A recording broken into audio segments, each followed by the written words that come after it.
Good morning. This is my first subject, first talk in the series called You Need. What you need to do. You need to be reasonable. You need to be reasonable. A reasonable person isn't triggered. And it's funny, it's strange, it's crazy, it's buwong, but what I'm saying is something triggered me today to bring up this subject as the first subject in a series of talks on character, what you need to be. And because I have another series called God Needs to demonstrate his character. He doesn't need you, he doesn't need me, he doesn't need the world. He existed before the universe for an unquantifiable amount of time. He just exists. In fact, his name, I Am, I think it means I exist. He's not like, it's hard to describe him because he's something that we're not.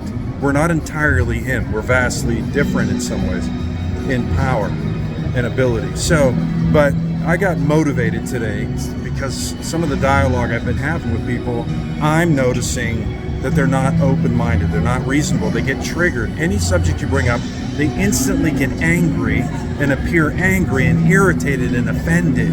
This is an indication of a person, and they misjudge. They'll cut you off in a sentence, they'll conclude incorrectly. It's called jumping to conclusion, not being broad-minded, and it's called being triggered. But really, it means they're not open-minded, they're not being reasonable. They're not open to reason. Like God said in the Old Testament through the prophet Isaiah, come, let us reason together. God is a reasonable God, and he will show you personally how reasonable he is if you search for that and discover it in your own life. He will show you how reasonable he is. He's not triggered, he's not angry, he's got great character vibes, but do you have this character vibe that he has in any measure? Are you reasonable? It means being teachable, being instructable, being a student, not a critic. That's a whole nother concept. Are you a critic every day, or are you a student? If you're a critic, you're not going to learn anything. You're just judging everything up and down. That's why Jesus said, don't judge, because we make mistakes in discerning in conclusions all the time. We're not that good of a jury. We're not that good of a judge. So the problem is, because we're not reasonable, we're not patient enough. Reasonableness comes with other good character vibes. It means we're patient. We're able to suffer along. We're not going to plug our ears and say, shut up, like they did to the apostles and Stephen. Look at, is it Acts 7, where it's just an example, whether you believe in God or not, whether you believe in the Bible or not. There's an example where Stephen's telling off the Jews and how stiff-necked they are, and how unreasonable, and how they're always resisting the Holy Spirit. They're always resisting God. They're stiff-necked, arrogant. And they said, I can't listen to him anymore. Get some stones. Let's stone the guy. All right, an unreasonable person wants to stone you. They're just ready to judge you. And God is so slow to judge. If you really measure his quickness to judge, typically, not all the time, it takes a long time, even over 100 years before you will judge something, a culture, a people.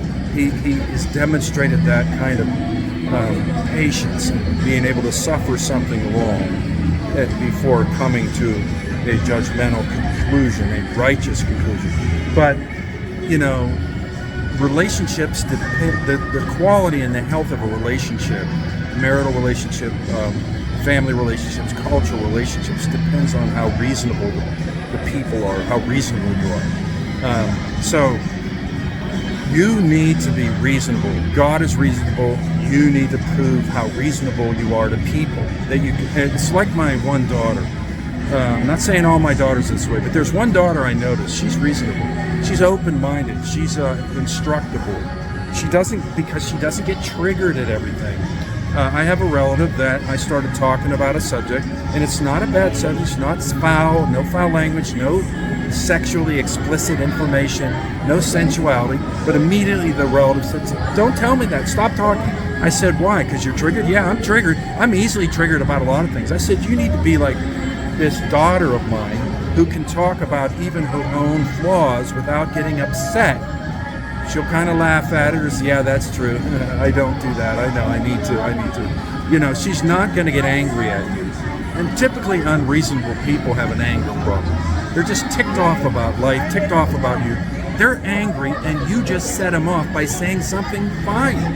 What you said was fine. It's not judged. You're not to be judged by what you said. It's a totally fine subject, totally fine sentence. But they're angry, so they hear you, and boy, you're the first person they're going to blast. But you need to be reasonable. Reasonable people. It's like this other teaching that I heard. Love is not easily angered, easily triggered. All right. Being triggered is not exactly, I think, the correct word. It's called being unreasonable instead of being reasonable, tolerant, able to tolerate things and not get upset. Things that you don't. There's this old wise statement about, and I don't agree with the thrust of it. I agree with what it's trying to get at, but intelligent people can talk about any subject without. The mark of an intelligent person is to do this and this and this, be able to talk about a subject but not be in agreement with it. All right, so that's generally true, but I don't like to say intelligence is this, intelligence is that. It kind of sets us up to fight. I'm intelligent, you're not. No, I don't think that's the right angle to take, the right framework. I think we need to talk about character, and I know intelligence is related to character and stupidity.